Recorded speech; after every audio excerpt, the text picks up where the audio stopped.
Hey everyone, welcome to The Edge of It All. I'm your host, Trey Edge, and I look forward to going on this journey with you.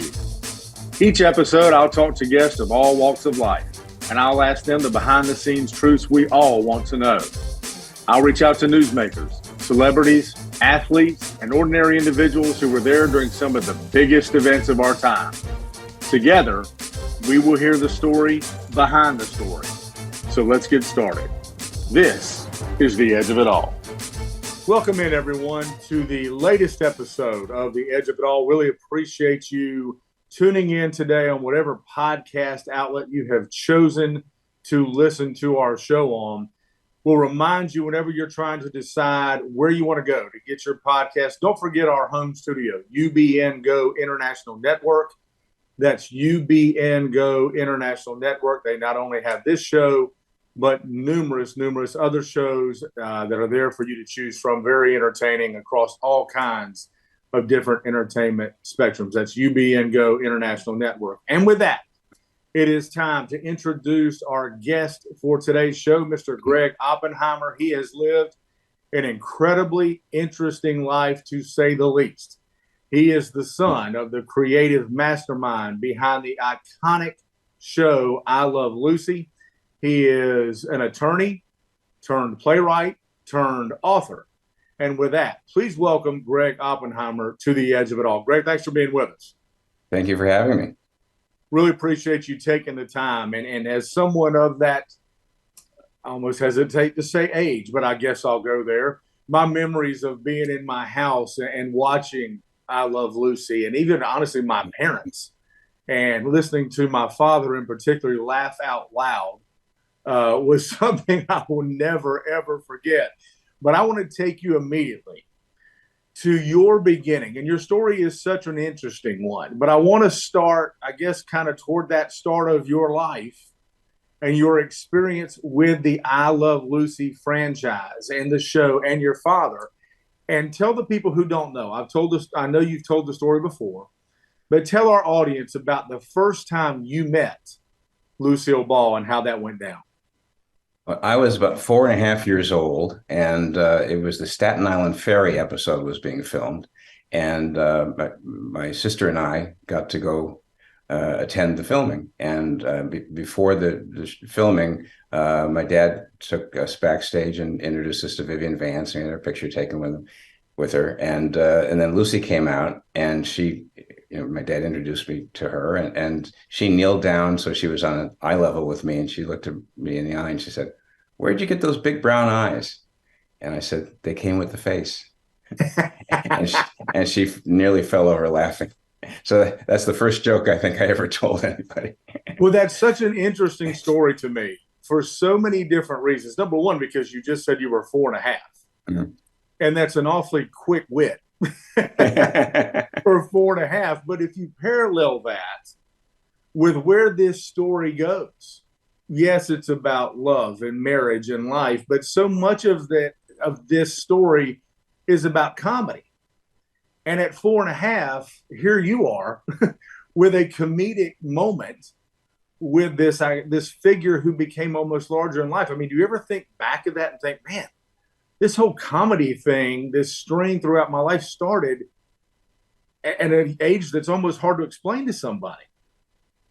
Well, I think that comedy was so important in my house. My dad was constantly cracking me up, and the rest of the family. I mean, he wasn't on all the time like some comedians. He wasn't a stand-up comic or anything. But if there was a funny off-the-cuff remark to be had in a conversation, he would not let it go by. He would be the one to find it and crack everybody up. And I just loved it. And I just thought that was my favorite thing in the world, was to laugh. And when I discovered I could make other people laugh sometimes, that was even better. Okay, I do have to go to the obvious question, though. And I'm jumping a little bit ahead here, okay? You wind up becoming an attorney. Yeah. Not the most comedic of lifestyle choices. So I'm trying to put those two. How did that come about?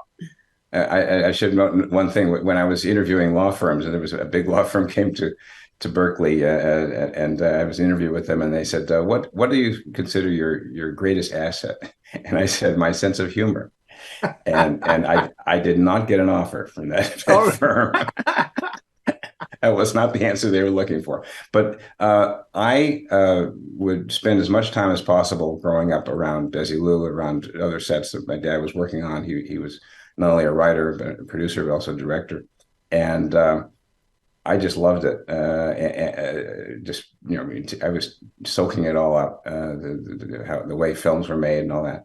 And when I graduated high school in '69, my dad was working on a show called The Debbie Reynolds Show, which was shot at MGM. And I was going to MIT. I was interested in math. It was my passion in high school. I was soon disabused of that when I got to MIT. It was some of the greatest minds in the world. I said, okay, no, math is not for me. But I graduated in January, and I had 6 months off before I was going to college. So I hung around MGM the first day of filming, and I had asked my dad, "Can you get me a job at MGM?" He said, "Absolutely not. He did not believe in nepotism." And he said, "You're going to go get something, a degree in something you can earn a living," because he knows from experience how much luck takes, is important. You can have all the talent in the world, and you may just not make it in Hollywood. Absolutely. So I went to the set, and they were going to videotape the rehearsals with a Sony home videotape. It was the very first home videotape machine, and I knew how to use it because I was the manager of the gymnastics team in my high school.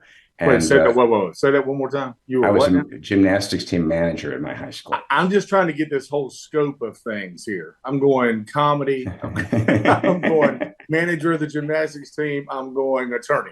I'm just trying to make this link.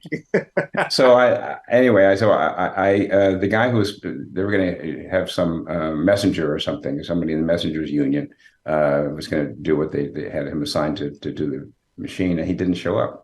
And I said, I know how to use the machine. So I did it that day. I videotaped the rehearsals. And at the end of the day, the production manager said, how would you like a job? I said, you'll have to ask my dad. But he didn't have any objection because he had nothing to do with me getting the job. And so I was the videotape rehearsal cameraman at MGM on the Debbie Reynolds Show. And I just loved it. We, just standing around. Most of the filming is waiting, standing around and waiting. But I got to hear stories from Tom Bosley and Al Molinaro. This is before Happy Days, but they were on the show. And I wanted to go into this business. And my dad said, absolutely not. You go get a degree in something. That is so interesting. And I ended up, I got glasses. My sophomore year in high school, I had the same problem with my father. I see double without glasses. I had always seen double. I'd never seen 3D. I discovered it when I was 20. And I became a visual studies major. Not very, very inventive, but so I got a Bachelor of Science in Art from MIT. And there's not much you can do with that. So I went to law school, which does not have prerequisites. That's amazing. And then the path of that, it just was interesting to me because, you link comedy and attorney and you think, okay, how does that fit together? But now it makes sense because your dad wanted you to, as you said, go into something that you knew you could rely on to make a living. Yeah. But let me take you back to your father working on this show, and he had a history in this industry. But how did that, you just mentioned the comedy side of things and how he was always so quick-witted and you admired that about him and soaked that in. But how did it impact you as a person? I mean, you were on this set of this iconic show all the time. Did that almost feel like real life to you in a certain way? Because to so many people, that's a fantasy world. Well, being on the set did not seem like real life at all. And also, I was very young when I was on the set of Lucy. It went off when I was 6. Okay. But other Desi Lu shows, my dad had a show in 1960 called Angel, right, which was a same kind of comedy show, and I was there every week for that. But no, what more felt like real life was watching the show. Mm-hmm. If some of it felt like home movies because I recognized things in the characters, the kind of sarcastic remarks to get a laugh. That's just the kind of humor that was in our family, which is natural. I mean, that's the kind of thing he would write. And so, and in fact, sometimes I could recognize people in the audience. I could hear my aunt has a distinctive laugh, and I could recognize my aunt's laugh in the audience sometimes during the show. Can you explain, and I know now that you've gone into this world for years now, the creative process that goes into something like your father did and now you are doing? How does, what's something we don't know about that? Because we hear about, okay, you wrote for this iconic show, you wrote comedy and it became jokes and people executed them and it made people laugh. But how much of that do you have to say integrate into the personalities, in this case Desi Arnaz and Lucille Ball, and kind of massage that so that it works? If you're asking if the personalities are have to be the same as the people on the show, I don't think that's the case. Yeah, But but how but does he have to adjust his writing, for example, once he gets to know these people and their delivery and things like that?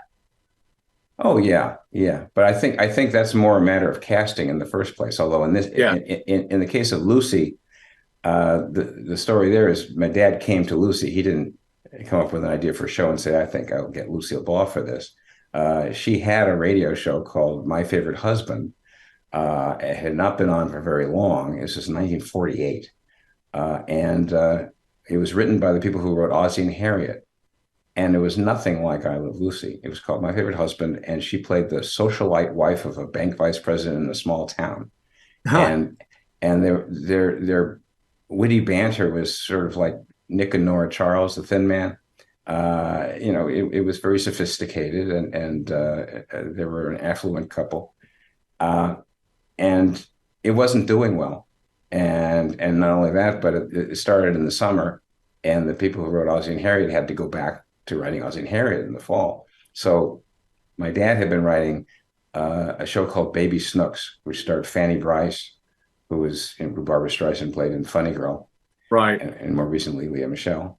And she had a character named Baby Snooks, which was a little girl who drove her daddy crazy. She was wise beyond her years, and a lot of sarcasm and funny lines. And it was an examination of the relationship between children and their parents.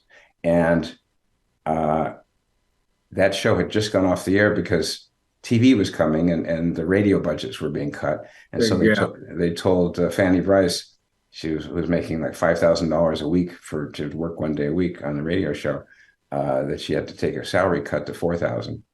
And she walked off the show right there. She wasn't having that. No. So all of a sudden my dad was out of a job, and my mom was expecting her first child, and they had just bought a house, and Makes a difference. And he gets a call from CBS, said, "Would you like to write a show for Lucille Ball? One of these episodes?" And he said, "Okay." And so he looked at the scripts that they had, the socialite thing, and that didn't interest him that much. But he changed the character that Lucy was playing to basically be Baby Snooks, to be a little girl in a grown woman's body who drove her, instead of her daddy, she drove her husband crazy.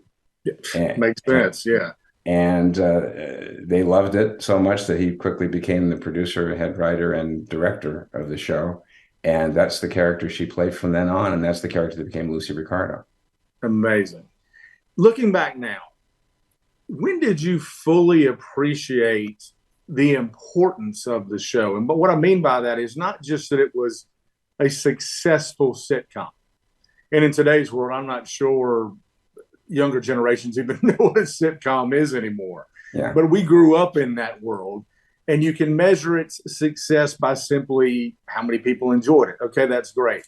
But what I'm asking in terms of that question is, it had societal importance. We can look at, a Cuban leading man, for example. Mm-hmm. I mean, at what point did you start to look back at that and say, man, this show was much bigger than just a comedy that that my family's been a part of. Well, in terms of the interracial aspect of it, or the multi-ethnic, I don't think anybody really thought about that once it was on the air. And in fact, that somebody wrote some book that talked about her talking back to her husband in ways that were only acceptable because he was Cuban American. Oh, And I wow. said, that's just wrong. Yeah. No, nobody thought about the fact that he was Cuban American. Everybody identified with husbands identified with Desi. I mean, Yes. when she's having the baby and everything, that was the secret to that show, was they're holding up a mirror to the whole audience and things that people went through in their everyday lives. I mean, there wasn't a genie or a witch or somebody with magical powers or somebody from an alien or anything. It was just a couple who was married and loved each other, and sometimes had disagreements about the same things that everybody has disagreements about: money, jealousy, not getting along with neighbors, all sorts of things. And they just went down the list. But to answer your question, I don't think I realized how big a show it was until the 60s, or when I realized, or early 60s. It was the show. It was on at 9 every morning, 9 or 9:30. And so, like, that's the show everybody watches when they're sick home from school. You turn on I Love Lucy, and parents were fine with you watching it, which is how it moved on from each generation to the next generation. Very true. That's a little bit of a problem now because nobody watches broadcast TV anymore. True. But finally, all of the episodes are finally available streaming. They weren't for a while because of music clearance issues, but finally got them all on there. So hopefully, people will keep discovering it. She was also such a force of nature.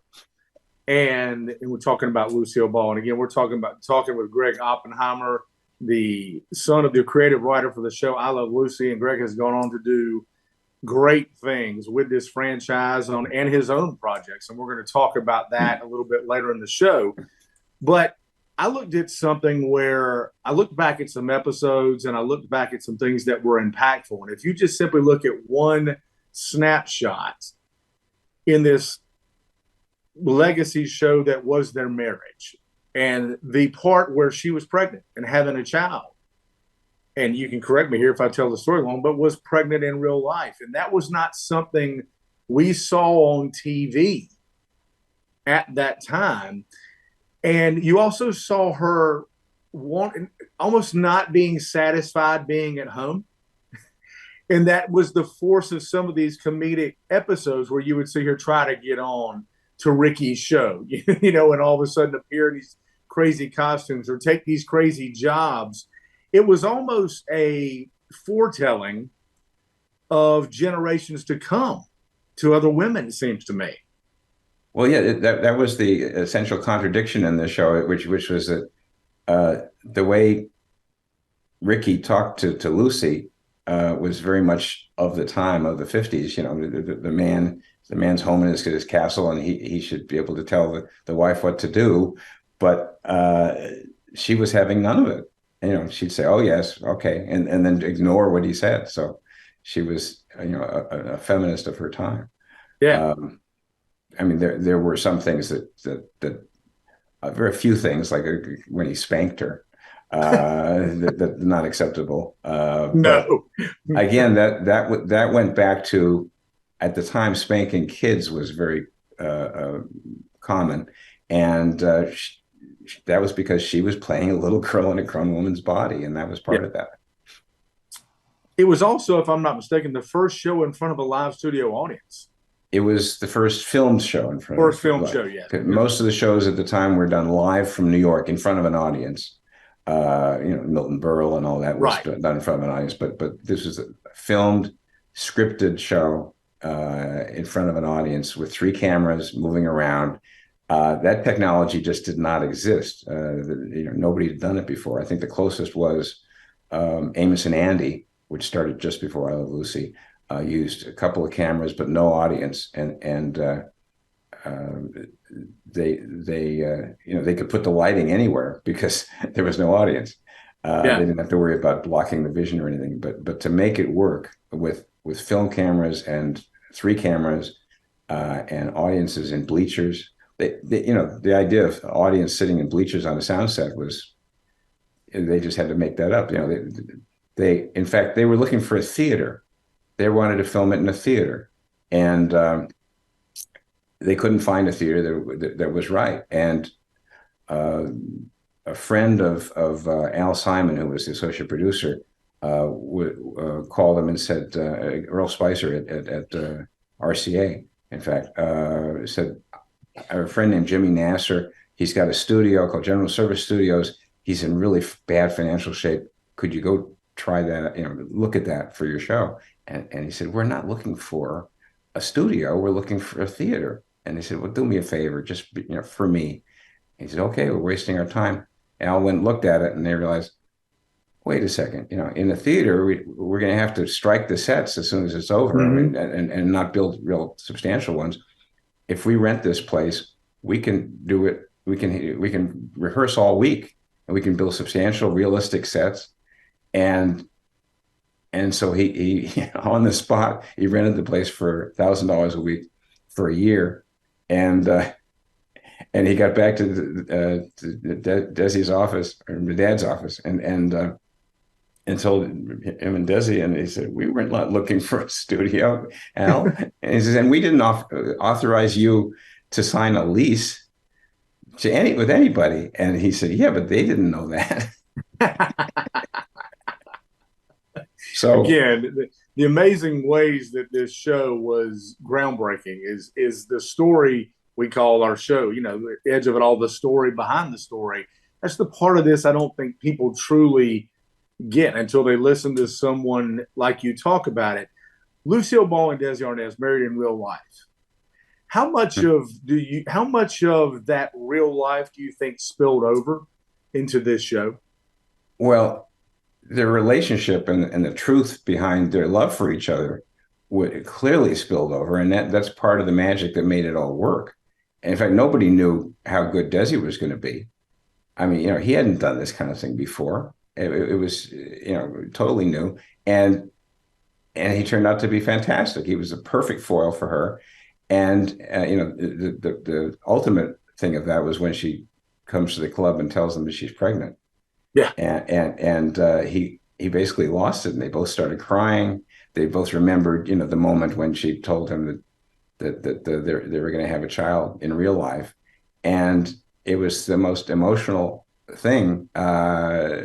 And so much that Desi messed up the lyrics to the song. He was supposed to be singing "Rockabye Baby," and he messed up the lyrics. And at the end of the scene, where everybody was crying in the bleachers and in the booth on the set, the band was crying, and Billy Asher, who was the director who later did Bewitched, said, we went on the talkback, and he said, ladies and gentlemen, I'm sorry, there was a problem with that take. We're going to have to do it again. And the whole audience just rose out of their seats and said, no. And so they went with that one. Because the thing about Lucy was they had absolute no retakes rule.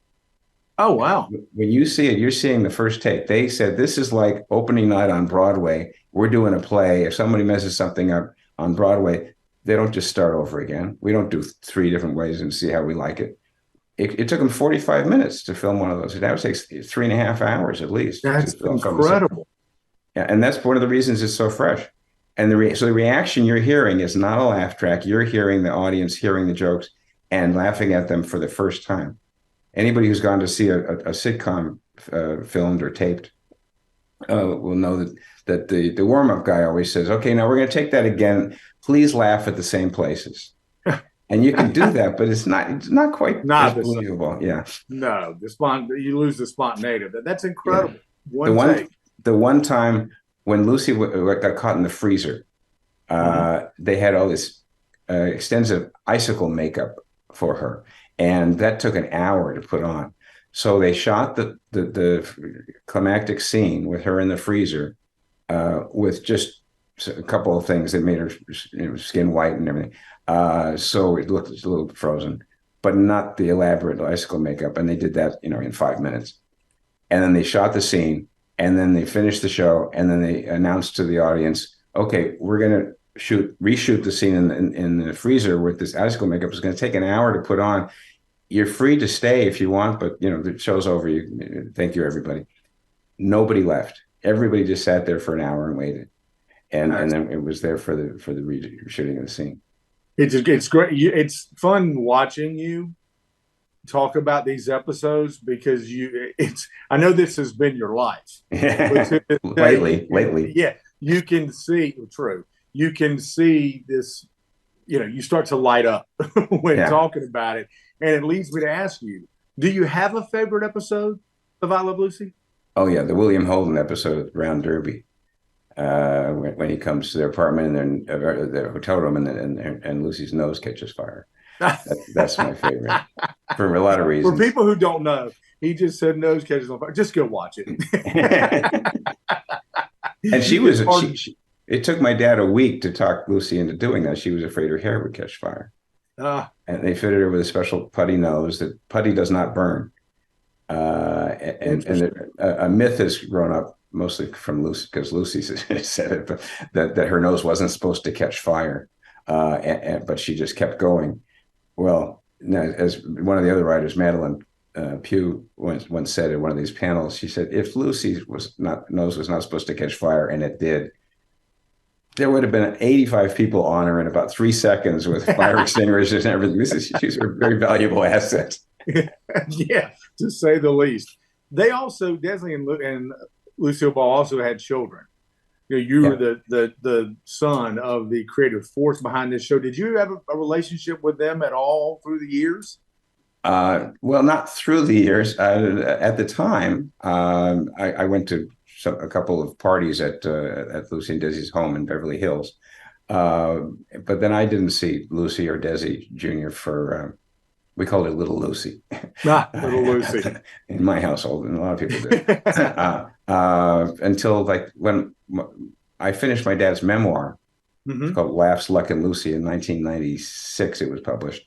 And then I sent Lucy a copy, and she read it and loved it, and said, we should get together. And then we had lunch, and we've been, pretty close friends ever since. So we've been in touch since that time. In fact, when I wrote the play based on my dad's memoir, she was my technical advisor. So okay. Valuable input. You took me right where I was headed next. And no, we did not rehearse this interview, but it's amazing when things fall. This is our first take as well, by the way. You lived this life. You talked about going and getting your law degree. Okay. And then you make this decision that I'm going to finish something my father started. And you transition into a life of author, playwright, etc. But take me to that moment when you decide I'm going to change, well, I guess, change career, change life, however you want to put it. But you make this decision to dive into this world and extend what your father's done and make it your own. Just talk about that moment in time. Well, my dad passed away in 1988. And he had started his memoir. He didn't really want to write it, but he didn't think anybody would be interested, but the family kept pushing him. And so he wrote about 80 pages of his memoir. And then he gave it to me to edit, and I marked it up for him. But then he put it aside and was working on something else. And then he passed away. And after he died, I found the manuscript and his notes for the later chapters. And I thought, this is just so funny. And nobody's written a book about I Love Lucy or Lucille Ball or Desi Arnaz that's funny. In view of the legacy of Lucy, that's what it should be. And so I decided to finish it. And in 1992, I took a sabbatical from my law firm. I was a partner at a big corporate law firm in Los Angeles at the time called Melvin and Myers. And I reconnected with the whole Lucy world, all the people that I'd known when I was a little kid. and interviewing people to sort of fill in the gaps in my dad's story, because it was written in his voice, because he'd written the part that he finished was in his voice. His notes were from his point of view, and all the stories that he told me when I was growing up were obviously in his voice. So I finished in his voice, but I still had a few gaps, and so I interviewed everybody I could. I took every interview that he'd ever done, and some people had recordings. And I just had a ball. I just loved doing it so much, and it gave me a lot more fulfillment than the practice of law, amazingly enough. So I guess it's fair to say what you've done since then, and we're going to get to your play and even your own YouTube channel and everything that's going on with you now. Is that fair to say that that's what drove this, that kind of was your inspiration for what you've been doing since then, was taking on that book and diving back into it? Oh yeah, and even before that, I mean, I knew that the creative endeavors is what really sort of turned me on. I mean, I was the editor of the alumni newsletter / newspaper at the firm, and I was in charge. I was in the real estate department, so I was sort of in charge of. My firm had a high rise on Bunker Hill in downtown LA, and so when we had to redesign the lobby, I was supervising that. I was in the architecture department at MIT, and I was an art major. So the creative things really were more interesting to me than just the dry practice of law.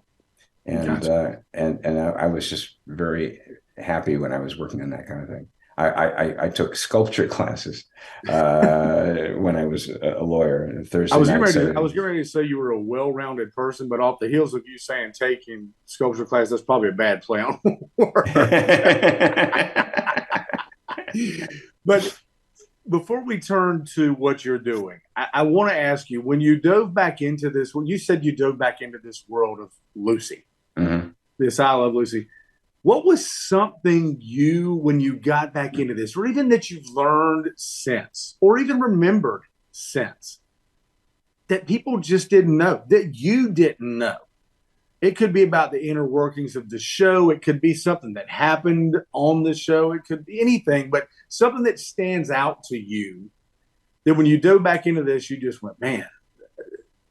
Well, the thing that it wasn't a memory, but the thing that made the biggest impact on me was I tracked down the transcription discs, a 16-inch transcription discs, which was before they had a lot of audio tape they used on radio. And I found the transcriptions of practically all of the My Favorite Husband episodes, her radio show, with commercials and everything. And I had collected, my dad had been sent a few of them recordings before that, but and these were pristine, broadcast quality.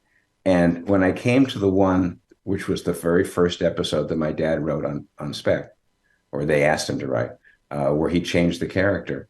And I had listened to the ones before that, where there was this sophisticated banter, and I realized, oh my God, this is the creation of the Lucy Ricardo character. This is where it all began, right here, and it's such a contrast. And that was the character that Lucille Ball was born to play, and this is it. This is the recording that nobody had heard, and that's cool. Yeah. So we're going to get to it. The book, Laughs, Luck, and Lucy. I'm sure you're just about to get to this too. But the audiobook was just published after all these years, and it's 8 hours long. But at the end of it, I have the entire that one episode I was just talking about, where the Lucy Ricardo character is created. You can hear from beginning to end that whole episode of My Favorite Husband. First thing Dad ever wrote for Lucy that changed both their lives. Cool. Very cool. Yeah, and yours too. Let's be real. Yeah. You've also done so many interviews across so many different spectrums about this. And again, we appreciate you coming on. Gregg Oppenheimer here with us on the edge of it all. When you do an interview with people, What's the thing that people want to know the most? What's the one thing everybody seems to go to? Usually people ask me, what's the secret of Lucy's popularity? Ah, I love Lucy's popularity. Why has it lasted so long? And there isn't really one secret behind that. I mean, the secret is get everything right. well, that's not easy to do. No, I mean, there's not very often there'll be, some show that's just really good. There's one little aspect or one character, that you wish wasn't on it, or, I wish they wouldn't do that, or everything was great. They had, Carl Freund, who was the cinematographer for I Love Lucy. They talked him into coming and working on TV, which, people who worked in the movie business, they looked down on television, and they didn't think they could possibly get Carl Freund to do it. He was the cinematographer on Metropolis, and Dracula and Camille and The Good Earth, and Oscar winner. And he agreed to figure out a way to film a TV show in front of an audience. But because of that, his standards were so high that the cinematography was really amazing. The music, Elliot Daniel, who was an Oscar nominee for some of his songs. He'd worked for Disney before doing that. And the actors, Bill Frawley and Vivian Vance, the supporting cast. Some of it was luck. I mean, Bill Frawley was a great vaudevillian actor, and then a Broadway actor. He was in movies. Vivian Vance was a friend of the first director, Mark Daniels, but she was fantastic. A few weeks into the show, for the first time, they had written a script where Fred and Ethel have to sing and dance a little bit, and they had no idea if they could do it. Oh, really? And my dad went sheepishly, asked them, do you think you can handle it? And they informed him that they had both of them had illustrious careers in musical theater. And so that's where luck comes in. This whole area just fell into their lap. So they turned them in. They made their backstory that they were old vaudevillians, and they used that a lot. Oh yeah, they did, absolutely. But and then all they cast really good supporting actors, and then they even the Hollywood celebrities, they could get anyone they wanted. These were people who were friends of Lucy and Desi.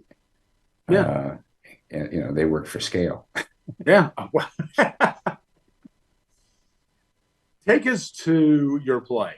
You've done so many things now. You just mentioned the audiobook. We want to make sure we tell everybody to go and listen, and we'll do that in just a minute. But you've done award-winning DVDs for CBS, for example, about the I Love Lucy show.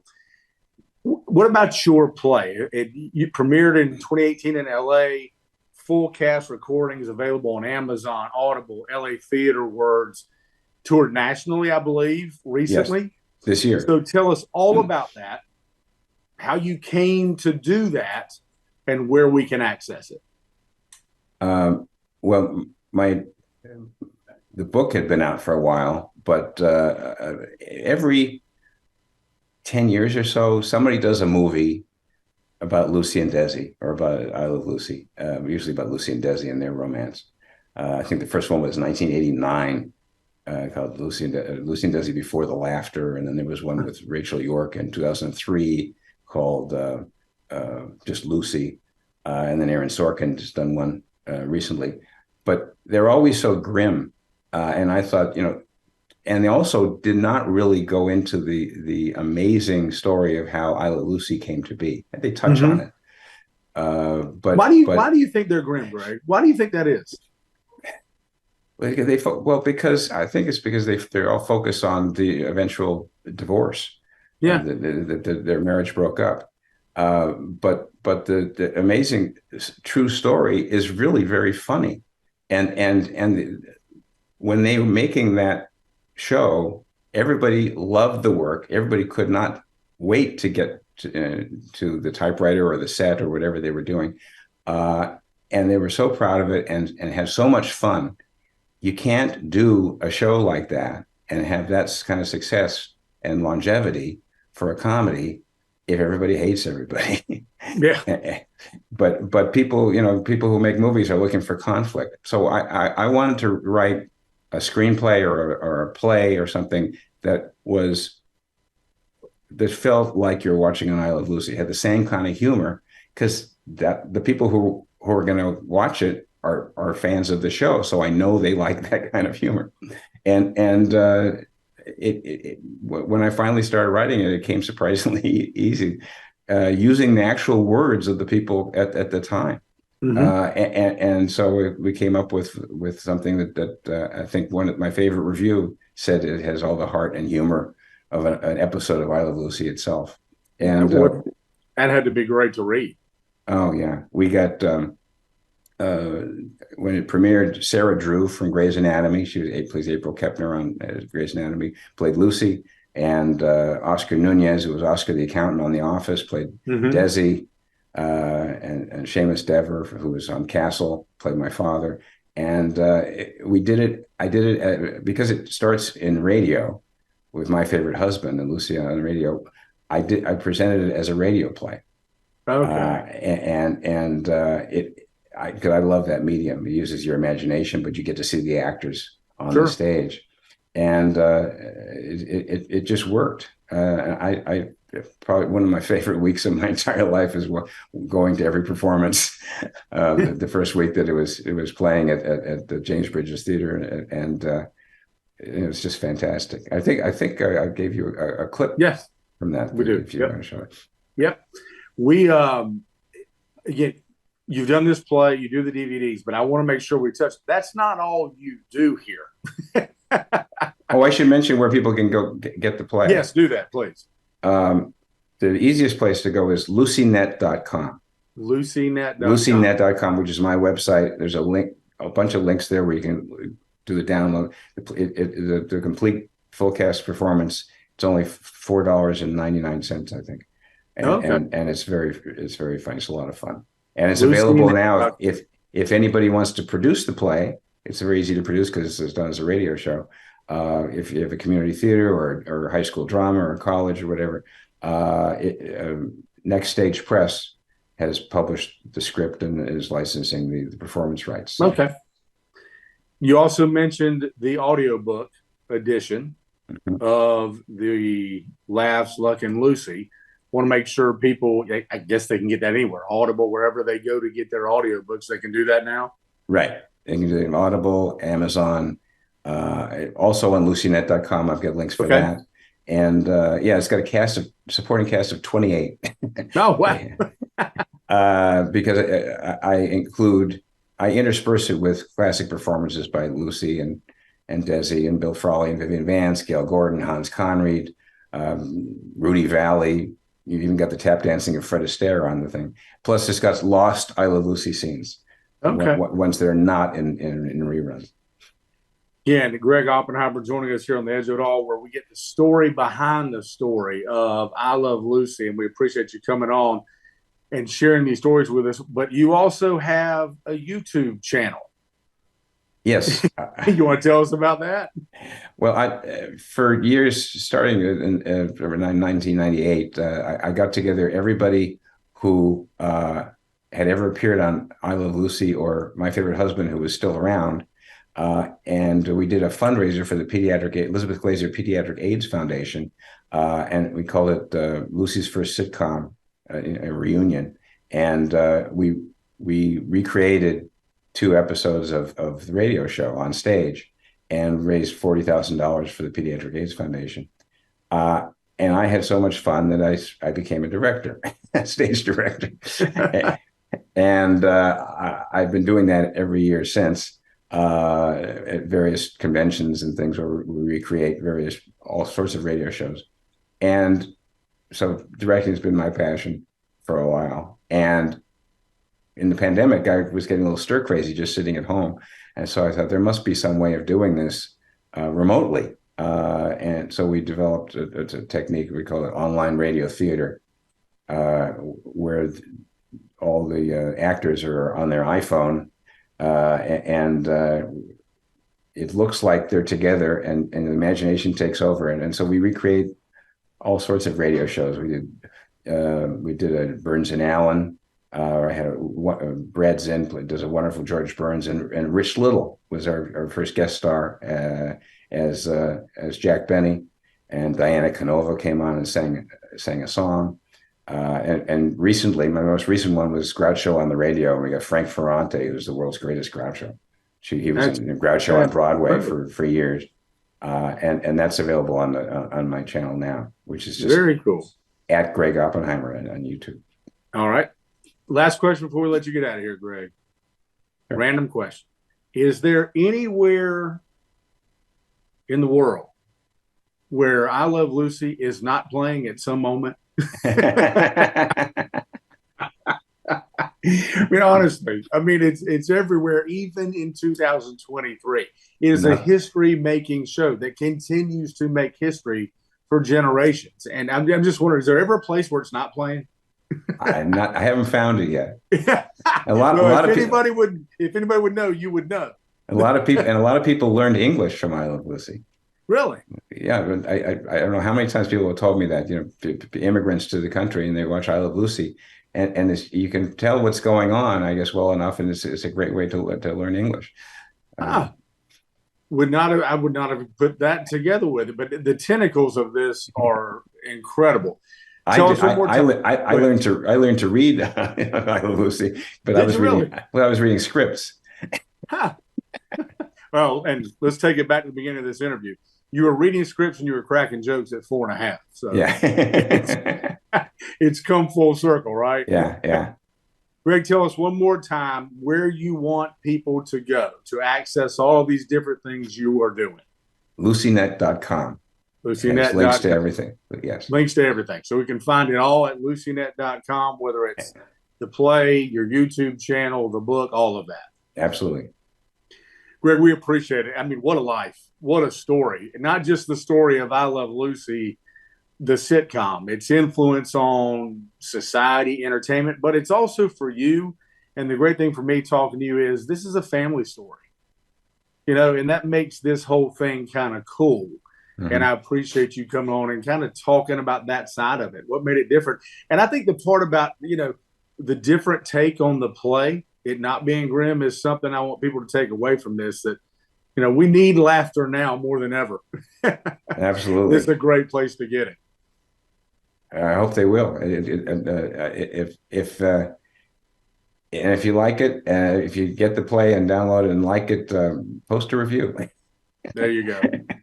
Well, everybody do that. Go to the sites, go support Gregg Oppenheimer and all the incredible work he's doing.